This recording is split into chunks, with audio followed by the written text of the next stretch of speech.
It would be great if we could do it, but it's not done yet. And it was intense, but who cares? Yeah, and have one game to go, and we are full of optimism, positivity, whatever you want, because we are really, it's like if we have to play that game now and we have no chance for anything anymore, then it's just intense.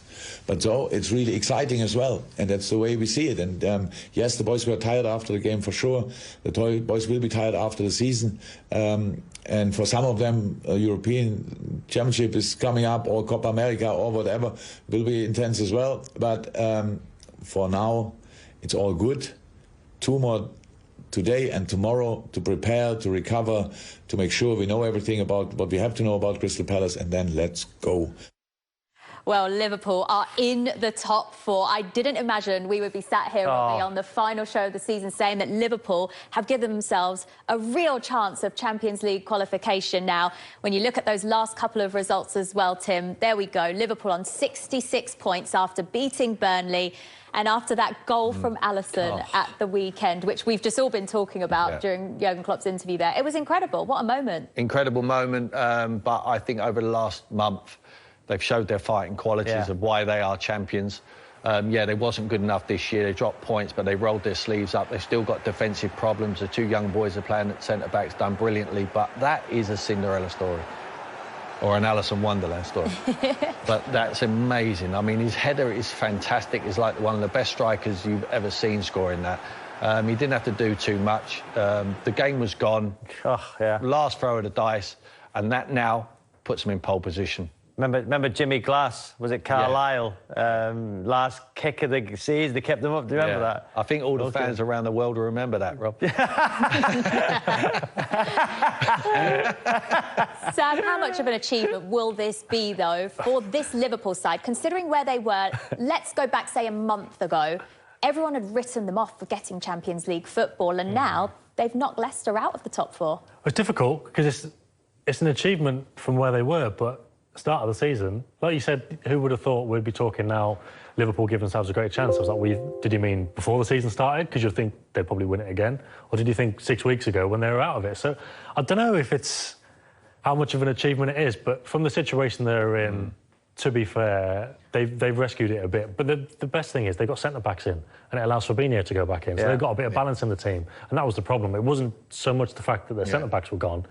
They had to move Henderson and Fabinho back, so everything was out of kilter. And now have done brilliant, have they? Yeah. Phillips and Williams have done brilliantly. You know, real. I've assembled a little graph for you there, Tim, just so you can see. Well, you have Jules, all the staff behind the scenes. Our amazing graphics. There you are. There, give them a message, Jules. I've put that together. It just goes to show you sort of how up and down it's been for them this season, Tim. Yeah, but you have to stay. They've had real ups and downs, more downs, but then shows character. You know, I think that. The team typifies where the manager is. I don't think he's ever going to throw the towel in. I think he's always liable to roll his sleeves up and have a fight. And I think his side have shown real quality, be brilliant. We can't wait till next season when they got all their players back fit. Van Dijk is obviously massively instrumental, and Gomez, you know, be back fitness as well. I think they need to strengthen. They will see how well Man City have done this year. I think Man United will go again and strengthen. I think Chelsea will go again and strengthen. Can't wait already, and this season's not over, for next Premier League season. The key for Liverpool was using that momentum after Alisson's late winner against West Brom into the Burnley game to get a win against them, because they've been a really tough opponent for Liverpool, and Liverpool haven't had the best record against teams in the bottom half of the table this season, Sam. No. That's been one of their problems, hasn't it? It's not so much the results against the big teams, Liverpool, mainly the teams at the bottom. You're right, in terms of that momentum, and if we're thinking ahead quickly to the game at the weekend, I think everyone's expecting Liverpool to win with fans back. But they did have to overcome that, because midweek was obviously the big night for Burnley, with their fans back in the stadium, and that was a difficult challenge for Liverpool to overcome. But you're right, it shows they have got a bit of momentum. And that problem that can affect teams going for the top 4, after you have a big win, you can then relax a bit and you lose the next game. That's been something that's bothered everybody, and particularly West Ham this season. But Liverpool, they've obviously kept that pressure up, and it looks ominous, really, for Leicester in particular, I think. Can there be a twist, Roy Hodgson? Well, final game for Palace going back to Anfield. Well, we've seen Burnley go there and win, haven't we? And that was the start of it at Anfield. It was a fortress. All of a sudden, it's not. I think the fans coming back there, it's almost a celebration of what they've done last season. It's the first time they're going to see him. You know, they're going back there. I think it'll be a... It can't be such a jovial situation that they're going to take their eye off the ball. I don't think Jurgen will allow them to do that. We've got Roy Hodgson going back there. We've obviously got Ben Teke going back there, who scores, you know, important goals. 7-0 the reverse fixture at Selhurst Park, wasn't it?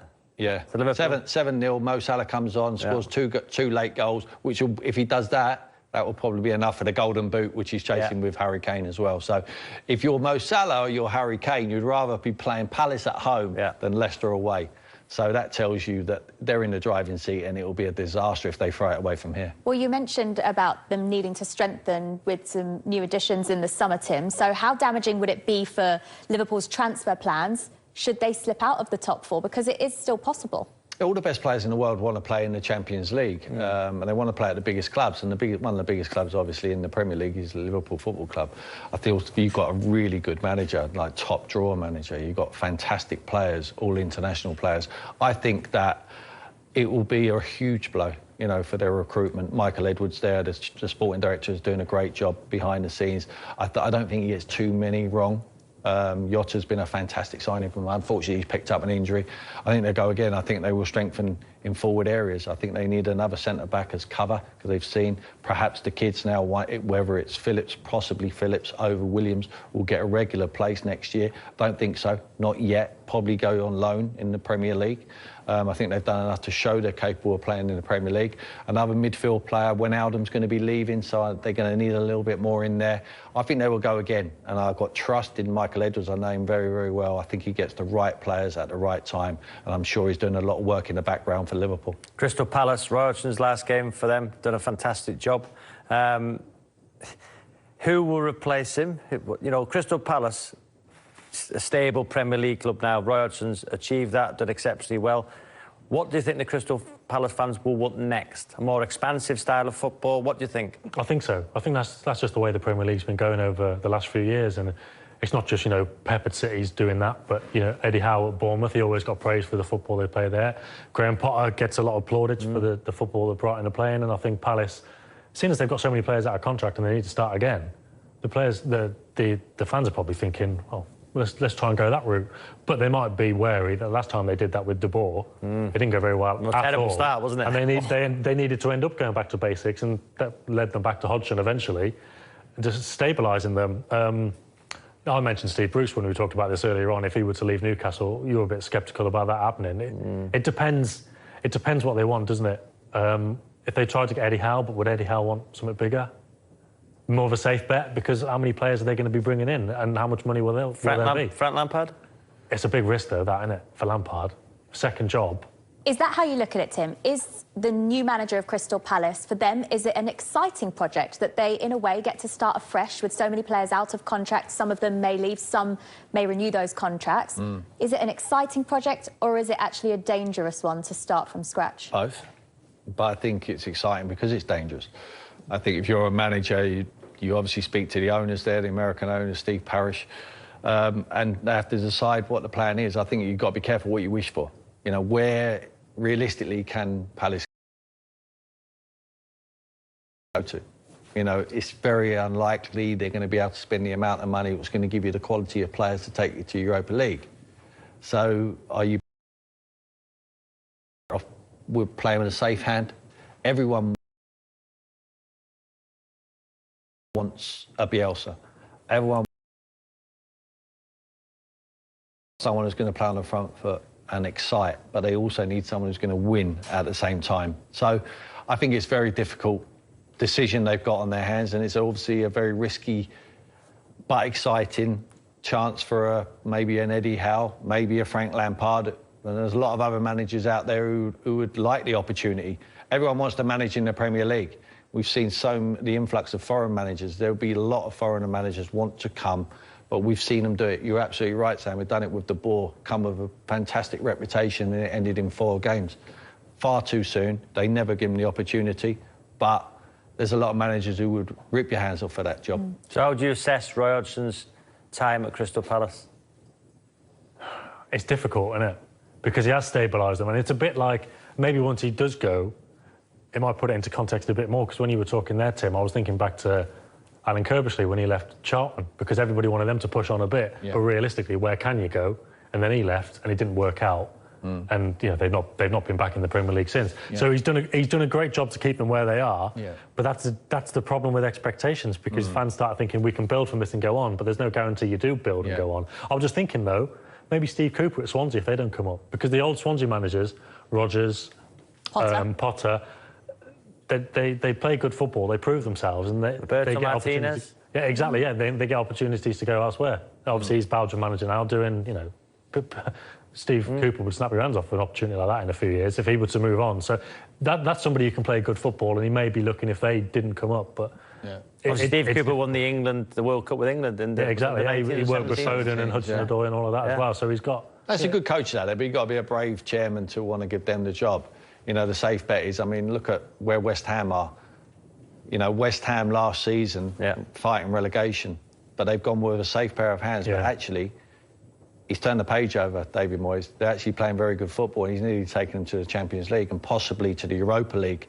So you can do it. With the right recruitment, you can do it. Now, I'm not suggesting for one moment that Palace are as big a club as West Ham, because they're not.